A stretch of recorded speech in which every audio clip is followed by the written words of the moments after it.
Bonjour Jacques Salomé. Bonjour à vous. Nous avons vu que les comportements étaient des langages, mais je crois que les maladies sont aussi des langages. Quel est le sens des maladies? Je pense que nous avons beaucoup de maladies actuellement.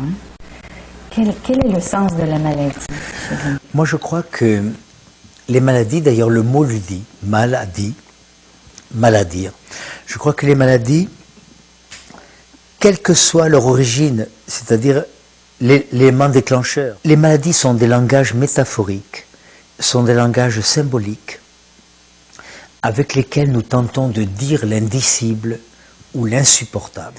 Et je dis souvent, et je le répéterai autant de fois qu'il le faudra, quand il y a le silence des mots, M-O-T-S, se réveille la violence des MOX, M-A-U-X. Ce que je ne peux pas dire avec des mots, je vais le crier avec des somatisations, avec des maladies. Donc ce qui nous invite à nous interroger, effectivement, sur le sens d'une maladie. Qu'est-ce que je dis? Qu'est-ce que mon corps tente de dire quand je produis, je vais utiliser ce terme, un cancer, un kyste, un fibrome, un mal au dos, un accident cardiovasculaire, etc. Quand je fais un infarctus, qu'est-ce que mon corps tente de dire? Réveil, remise à jour, réactualisation d'une blessure archaïque, ça donne lieu à un certain nombre de somatisations, de mise à MOX, M-A-U-X. Une autre origine aux somatisations, eh bien, j'en ai déjà parlé, c'est la méconnaissance des besoins relationnels.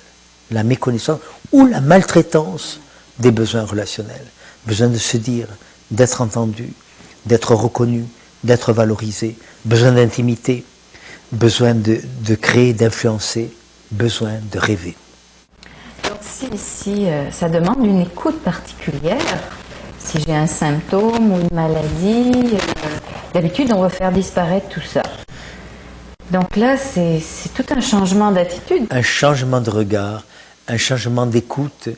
D'abord, d'écouter que c'est avec mon corps. Voici mon corps. C'est bien avec ce corps que je vis. C'est avec lui que j'irai jusqu'au bout de ma vie. Il faut que j'en prenne soin. Et ce corps, des fois, il se révolte. Il ne se sent pas respecté. Il ne se sent pas entendu. Donc, il tente de m'alerter par une somatisation. Oui, il faut être à l'écoute. Pour guérir, il faudrait permettre aux malades d'avoir accès au sens de sa maladie. Qu'est-ce que je crie? Qu'est-ce que je dis avec ma maladie? Donc ça va être d'entrer en complicité avec la maladie pour pouvoir aller entendre. D'une certaine façon, oui. Merci beaucoup.